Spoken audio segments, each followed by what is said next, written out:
Los 10 cuernos que viste son 10 reyes, que aún no han recibido reino, pero por una hora recibirán autoridad como reyes juntamente con la bestia. Estos tienen un mismo propósito, y entregarán su poder y su autoridad a la bestia. Apocalipsis 17 versículos 12 al 13. Naciones entregando su poder militar a una sola potencia dominante. El dominio militar estadounidense se extiende más allá de la Tierra misma. Los satélites GPS guían todo desde teléfonos inteligentes hasta armas de precisión. La Fuerza Espacial Estadounidense monitorea amenazas desde la órbita. El Comando Cibernético Estadounidense puede apagar infraestructura enemiga sin disparar un solo tiro. A lo largo de la historia, las superpotencias militares han usado su fuerza para proteger el comercio. Las legiones romanas protegían los caminos romanos. La Marina Británica protegía los barcos mercantes británicos. Hoy, la Marina estadounidense mantiene abiertas las rutas de navegación globales. América usa su poderío militar para mantener fluyendo el comercio global. No solo el comercio estadounidense, sino todo el comercio. Continuemos explorando las características militares que hacen de Estados Unidos un candidato perfecto para ser la Babilonia del tiempo del fin. Hay un aspecto del poder militar estadounidense que refleja perfectamente a la antigua Babilonia y está escondido a plena vista. A lo largo de la historia, las superpotencias militares han usado su fuerza para proteger el comercio. Pero hay algo único sobre cómo América usa su poder militar, que es exactamente lo que la Biblia predice sobre Babilonia la Grande. Porque en una hora han sido desoladas tantas riquezas, y todo piloto, y todos los que viajan en naves, y marineros, y todos los que trabajan en el mar, se pararon lejos, y viendo el humo de su incendio, dieron voces diciendo, ¿qué ciudad era semejante a esta gran ciudad? Apocalipsis 18 versículos 17 al 18. Noten algo crucial aquí. Cuando Babilonia cae, no son solo los comerciantes los que lloran, son los capitanes de barcos, los marineros y todos los involucrados en el comercio marítimo. Esto no está describiendo una ciudad antigua sin salida al mar, esto está describiendo un imperio comercial marítimo. Y los mercaderes de la tierra llorarán y harán lamentación sobre ella, porque ninguno compra más sus mercaderías. Apocalipsis 18 versículo 11. Industrias enteras en docenas de países existen principalmente para servir la demanda estadounidense.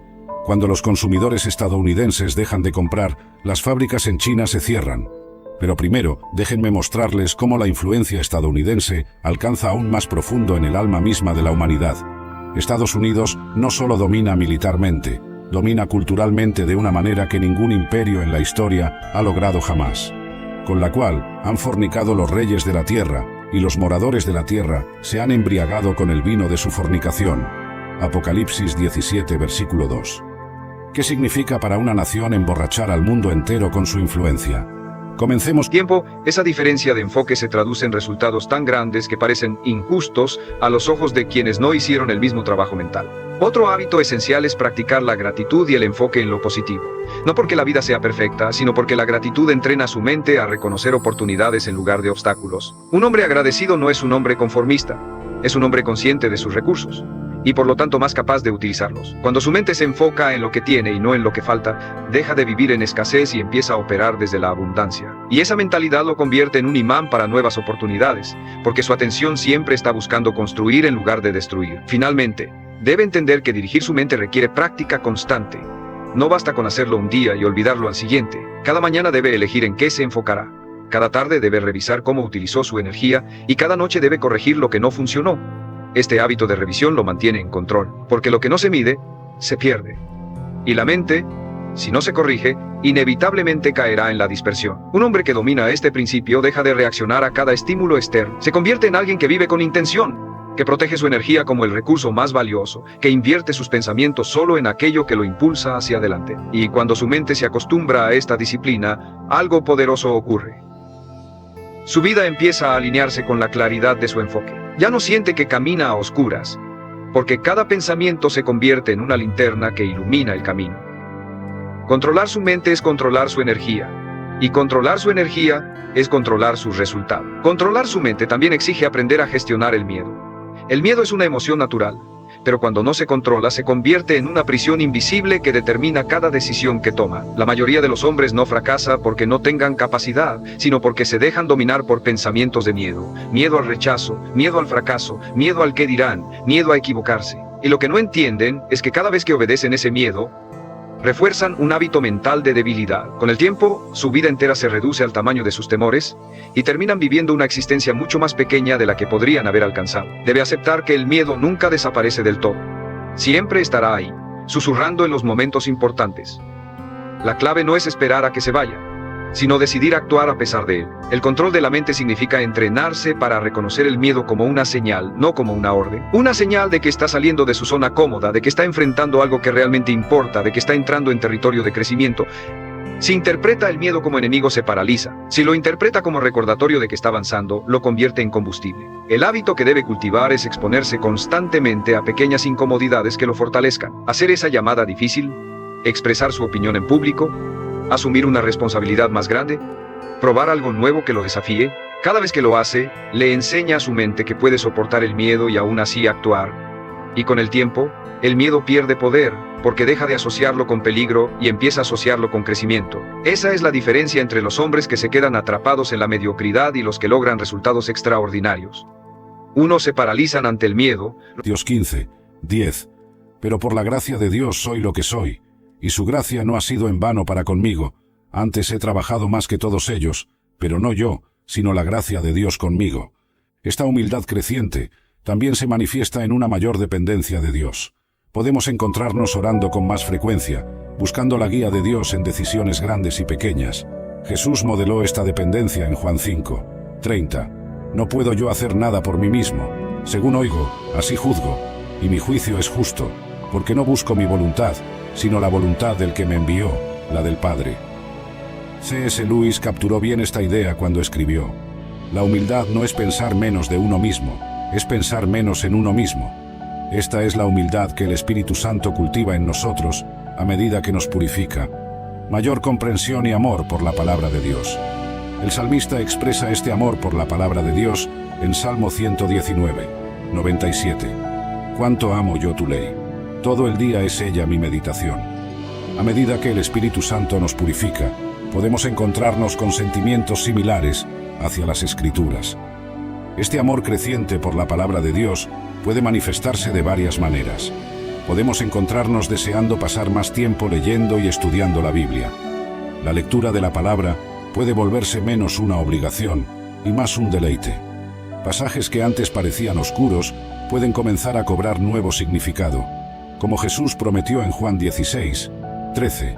Pero cuando venga el Espíritu de verdad, Él os guiará a toda la verdad, porque no hablará por su propia cuenta, sino que hablará todo lo que oyere, y os hará saber las cosas que habrán de venir. Esta comprensión más profunda no es solo intelectual, sino también práctica. Podemos encontrarnos más capaces de aplicar las verdades de las Escrituras en nuestra vida diaria. Santiago nos alienta en este sentido en Santiago 1:22. Sed hacedores de la palabra, y no tan solamente oidores, engañándoos a vosotros mismos. Otro aspecto de este amor creciente por la palabra es un deseo de compartirla con otros. Podemos encontrarnos más dispuestos a hablar sobre las verdades de las Escrituras con amigos, familiares o compañeros de trabajo. Pablo escribe en 1 Corintios 2:14. Pero el hombre natural no percibe las cosas que son del Espíritu de Dios, porque para él son locura, y no las puede entender, porque se han de discernir espiritualmente. Aumento de la sensibilidad al pecado. Isaías experimentó esto de manera dramática cuando tuvo una visión de la santidad de Dios. En Isaías 6:5 exclama: entonces dije, ay de mí, pues perdido estoy, porque soy hombre de labios inmundos, y habito en medio de un pueblo de labios inmundos, porque han visto mis ojos al Rey, Jehová de los ejércitos. Esta sensibilidad aumentada al pecado puede manifestarse de varias maneras. Podemos encontrarnos más prestado o transferido. Cada uno necesitaba mantener su propia preparación espiritual. Andrés, con el rostro pensativo, preguntó: Señor, ¿cómo podemos asegurarnos de que tendremos aceite suficiente? ¿Cómo sabremos si estamos verdaderamente preparados? Jesús respondió con gentileza: el que tiene mis mandamientos y los guarda, ese es el que me ama, y el que me ama será amado por mi Padre, y yo le amaré, y me manifestaré a él. Las palabras de Jesús eran al mismo tiempo un consuelo y un desafío. Conocer y obedecer sus mandamientos, especialmente el mandamiento del amor, era el secreto para la preparación adecuada. Sin interrupción, Jesús continuó con otra parábola, profundizando sus enseñanzas sobre cómo vivir en preparación para su venida. Porque el reino de los cielos es como un hombre que, yéndose lejos, llamó a sus siervos y les entregó sus bienes, comenzó Jesús. A uno dio 5 talentos, y a otro 2, y a otro 1, a cada uno conforme a su capacidad, y luego se fue lejos. Los discípulos visualizaron la escena, un maestro confiando grandes sumas a sus siervos antes de un largo viaje. Y el que había recibido 5 talentos fue y negoció con ellos, y ganó otros 5 talentos. Asimismo, el que había recibido 2, ganó también otros 2. Pero el que había recibido 1 fue, y cavó en la tierra, y escondió el dinero de su señor. Jesús entonces describió el retorno del Señor, después de mucho tiempo, y el ajuste de cuentas con sus siervos. Y llegando el que había recibido 5 talentos, trajo otros 5 talentos, diciendo: Señor, 5 talentos me entregaste, aquí tienes, he ganado otros 5 talentos sobre ellos. Y su señor le dijo: Bien, buen siervo y fiel, sobre poco has sido fiel, sobre mucho te pondré, entra en el gozo de tu señor. Lo mismo sucedió con el siervo que había recibido 2 talentos y ganó otros 2. Pero cuando llegó el siervo que había recibido 1 talento, la historia tomó un rumbo diferente. Señor, te conocía que eres hombre duro, que siegas donde no sembraste y recoges donde no esparciste, por lo cual tuve miedo, y fui y escondí tu talento en la tierra. Aquí tienes lo que es tuyo. El rostro de Jesús se tornó grave al relatar la respuesta del Señor. Siervo malo y negligente, sabías que siego donde no sembré y que recojo donde no esparcí. Por tanto, debías haber dado mi dinero a los banqueros, y al venir yo, hubiera recibido lo que es mío con los intereses. Jesús continuó: Quitadle pues el talento, y dadlo al que tiene 10 talentos, porque al que tiene le será dado, y tendrá más, y al que no tiene, aún lo que tiene le será quitado. Y al siervo inútil, echadle en las tinieblas de afuera, allí será el lloro y el crujir de dientes. La lección era clara y severa. Dios confía dones, habilidades y oportunidades a cada persona de acuerdo con sus capacidades. Él espera que usemos lo que nos fue dado, no para enterrarlo por miedo, sino para multiplicarlo a través de... Decretando tu camino. Cuando dijiste sáname, abriste puertas. Cuando dijiste muéstrame la verdad, lo revelaste todo. Cuando dijiste límpiame, rompiste ataduras. Cuando dijiste protégeme, Dios cerró caminos que no podías ver. Tus oraciones, hijas del dolor, movieron más cielo del que imaginas. Tu voz dolida movió ángeles, y lo más impresionante es que tus oraciones no solo te transforman a ti, también afectan a Él. No porque tú lo controles, sino porque lo que se eleva desde una mujer elegida toca todo lo que la rodea. Tus palabras crean un antes y un después. Lo que bendices crece, lo que sueltas se derrumba, lo que entregas a Dios deja de oprimirte. Una mujer elegida orando desde la herida es una fuerza que ningún hombre puede ignorar. Tu oración cambia la atmósfera espiritual. Por eso, después de ser herida, sientes algo diferente en tu espíritu. Más autoridad, más claridad, más firmeza. No es ego, es unción. Dios te dio una voz más fuerte. Y ahora cada vez que oras, no lo haces desde el miedo, sino desde la certeza de que Él te escucha y te respalda. Esa seguridad interna es un don nuevo que nació de la crisis. Tu oración es tu arma, tu escudo y tu ascendencia. Esta es la quinta consecuencia. Y ahora entramos en un terreno aún más poderoso, cómo tu autoestima divina renace. No desde el dolor, sino desde la revelación de quién eres realmente. Lo que voy a decirte ahora te va a elevar. Aquí comienza una de las transformaciones más profundas que vive una mujer marcada por Dios después de ser herida. Su autoestima divina renace. Y no renace suavemente, renace con fuerza, con un brillo nuevo, con una conciencia que antes no tenía. Porque cuando te rompieron no destruyeron tu valor, destruyeron la versión pequeña de ti que habías construido para encajar. Y al caerse esa versión, emergió tu esencia real, la mujer fuerte, digna, intensa y luminosa, que siempre fuiste, pero que habías guardado por amor. Dios está devolviéndote a ti misma. La primera señal de este renacimiento es simple pero poderosa. Empiezas a escucharte más. Tu voz interior, esa que antes callabas para no incomodar, se vuelve tu guía más fiel. Empiezas a decir no sin culpa. Empiezas a poner límites sin miedo. Empiezas a mirarte con respeto. Porque la herida te hizo ver lo que estabas regalando sin medida. Y Dios ahora te está enseñando a darte primero a ti.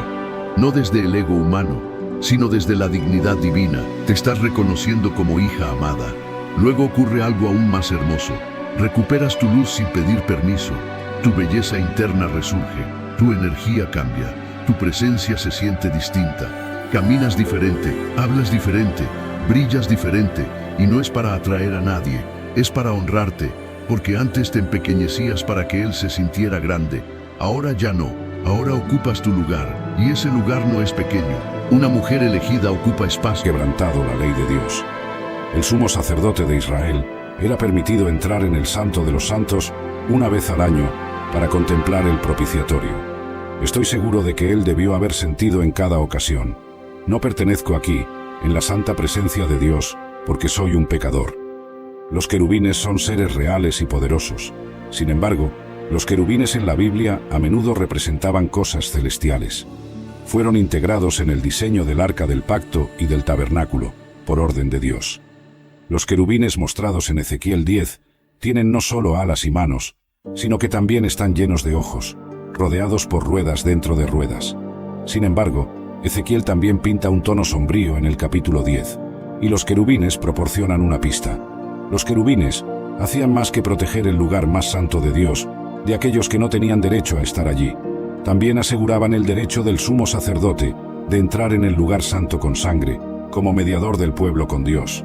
Los querubines no negarán el acceso al trono al cristiano más humilde. Nos aseguran que podemos ir con audacia debido a la obra de Cristo en la cruz. El velo en el templo fue rasgado. La estrella de la mañana, el libro de Isaías 14, nos presenta a un ser conocido como Lucifer. Lucifer literalmente significa el que trae la luz en latín. La palabra se traduce como estrella de la mañana en hebreo. Lucifer fue retratado como una deidad brillante, resplandeciente y maravillosa en todos los idiomas. Número 6. Melquisedec. Ahora discutimos el único humano en nuestra lista. No hay personaje en la Biblia más misterioso que la persona de Melquisedec. Cuando lo conocemos por primera vez, él está viviendo en el tiempo de Abraham. Incluso el nombre Melquisedec lleva un aire de misterio. Hace una entrada silenciosa en el canon de las Escrituras. ¿Quién es él? ¿Por qué hay tanta discusión sobre él? Se menciona tanto en el Antiguo como en el Nuevo Testamento. ¿Por qué? Nuestra historia épica comienza con un hombre llamado Abraham, el verdadero significado de su nombre. Muchos de nosotros no estamos familiarizados con el funcionamiento de los nombres en hebreo y en la Biblia. Los nombres en la Biblia no son solo descriptivos, también llevan autoridad. Por ejemplo, el nombre que Dios dio a Adán significaba de la tierra, describiendo de qué Adán fue hecho. Un nombre a veces se relaciona con el papel del nombrado en la narrativa bíblica, como en el caso de Nabal, un hombre tonto cuyo nombre significa tonto. Los nombres en la Biblia pueden representar esperanzas humanas y revelaciones divinas, o se usan para ilustrar profecías. Entonces, ¿cuál es el significado del nombre Melquisedec? El nombre Melquisedec tiene un significado significativo. En Hebreos 7, versículo 2, significa Rey de Justicia, o el Rey es justo. Este nombre implica que la persona con este nombre es justa y justa en sus acciones. Es un nombre apropiado para un gobernante o líder que defiende la justicia y la rectitud en su reino. De la blasfemia más grande jamás cometida, pero aquí está lo aterrador. La mayoría no lo ve como blasfemia, lo ven como revelación. Los comentaristas de televisión hablan de un momento histórico. Los líderes religiosos dicen que Dios finalmente se ha manifestado. Las multitudes comienzan a adorar. Apocalipsis capítulo 13, versículo 15 nos dice: y se le permitió infundir aliento a la imagen de la bestia, para que la imagen hablase e hiciese matar a todo el que no la adorase. ¿Se dan cuenta de lo que esto significa? No solo se declara Dios, sino que demanda adoración, y los que se nieguen a adorarlo serán ejecutados. Segunda de Tesalonicenses, capítulo 2, versículo 9 nos advierte: inicuo cuyo advenimiento es por obra de Satanás, con gran poder y señales y prodigios mentirosos. Este hombre no viene solo con palabras, viene con poder sobrenatural, hace milagros que confirman su afirmación de ser Dios, sana enfermos, resucita muertos, controla el clima. Su poder es real, pero su fuente es satánica, y ahí está el engaño perfecto. El mundo verá los milagros y pensará que confirman su divinidad. Pero los que conocemos las Escrituras sabremos que son señales mentirosas, poder demoníaco disfrazado de divinidad. En ese momento, cuando vemos al anticristo sentarse en el templo y declararse Dios, Sabemos que han comenzado los últimos 3 años y medio antes del regreso de Cristo. Sabemos que la gran tribulación ha comenzado oficialmente, y es en ese momento exacto que debemos recordar las palabras de Jesús. Cuando viereis en el lugar santo la abominación desoladora, entonces los que estén en Judea huyan a los montes. No hay tiempo para empacar, no hay tiempo para avisar a los vecinos, no hay tiempo para cerrar las cuentas bancarias, solo hay tiempo para obedecer la orden directa del Señor. Porque lo que viene después será tan terrible que Jesús dijo que si esos días no fueran acortados, ninguna carne sería salva. Pero por causa de los escogidos, esos días serán acortados. Los que reconozcan la señal y obedezcan la advertencia de Jesús, tendrán una oportunidad de escapar. Pero los que duden, los que esperen, los que piensen que pueden aguantar un poco más, pueden encontrarse atrapados en el sistema de la bestia sin posibilidad de escape. La abominación desoladora no es solo una profecía, es una señal de alarma directa del cielo. Y cuando suene esa alarma, solo habrá una respuesta correcta: correr hacia la seguridad que Dios ha preparado para los suyos. Hermanos, lo que sucede después de la abominación desoladora es algo que debería hacer temblar a cualquier persona que entienda las implicaciones. Porque una vez que el anticristo se declare Dios en el templo, no se quedará ahí sentado esperando adoración. Activará un sistema de control total que la humanidad nunca ha experimentado. Apocalipsis capítulo 13, versículo 16 y 17, nos da los detalles escalofriantes. Y así, Señor, que tú crezcas en mí, que tu luz brille más fuerte, que yo cada vez sea menos visible y tú cada vez más visible a través de mí. Dame unción, Padre, para ser sal y luz en cada lugar donde pisen mis pies. Tú dijiste que somos sal de la tierra. La sal preserva, la sal da sabor, la sal hace que las cosas sean mejores. Ayúdame a ser esa sal en mi mundo. Quiero llevar esperanza donde hay desesperación. Cuando alguien esté pasando por un momento difícil y sienta que ya no hay salida, quiero poder decirle: hay esperanza, porque hay un Dios que te ama. Quiero que mi vida sea prueba de que tú transformas situaciones imposibles. Quiero llevar verdad donde hay mentira. El mundo está lleno de mentiras, de engaños, de medias verdades. Pero tu palabra es verdad. Tu palabra es luz que expone la oscuridad. Ayúdame a ser alguien que habla verdad, que vive en verdad, que señala a otros hacia la verdad que es Cristo. Y quiero llevar amor donde hay odio, Padre. El mundo está tan lleno de odio, de división, de rencor, pero tú me llamaste a amar incluso a mis enemigos, a bendecir a los que me maldicen, a orar por los que me persiguen. Ayúdame a amar con tu amor, que mi luz no sea inconstante, Señor, que no sea una luz que brilla solo cuando me conviene o cuando me siento bien, sino una luz constante, una luz que brilla en los buenos días y en los malos días, una luz que permanece firme sin importar las circunstancias. Dame el valor para brillar incluso cuando sea incómodo, porque sé que a veces resplandecer va a significar ser diferente, va a significar ir contra la corriente, va a significar tomar decisiones que otros no entiendan, pero prefiero brillar con tu luz y ser incomprendido, que apagar mi luz para encajar con el mundo. Señor, haz de mí un candelero que ilumina toda la casa. No permitas que esconda tu luz debajo de la mesa. Dame la valentía para ponerla en alto, para que todos la vean, para que cuando llegue la noche oscura de este mundo, haya luces brillando y yo sea una de esas luces. Que mi vida sea un testimonio continuo de tu poder. Que la gente pueda ver en mí no perfección, porque no soy perfecto, pero sí transformación. Que vean que hay un Dios real que cambia vidas, que restaura corazones, que da propósito y esperanza. Solo a una persona. Perdieron un ancla, un referente de luz, una conexión con lo sagrado. Perdieron un pedazo del cielo que caminaba a su lado por pura misericordia de Dios. Y ese vacío, esa ausencia de la bendición del Señor que fluía a través de ti, a menudo grita más fuerte y causa más destrucción en sus vidas que cualquier palabra que pudieras haber dicho. 5. Tu evolución exhibe su propio estancamiento. Finalmente, elegido, Considera esta poderosa herramienta, tu propio crecimiento espiritual. Quizás pensaron que te habían vencido cuando te calumniaron. Creyeron que te habían herido de muerte cuando te traicionaron. Celebraron en secreto cuando te vieron caer. Pero lo que no entienden es que para un hijo de Dios, cada piedra que le lanzan se convierte en un escalón.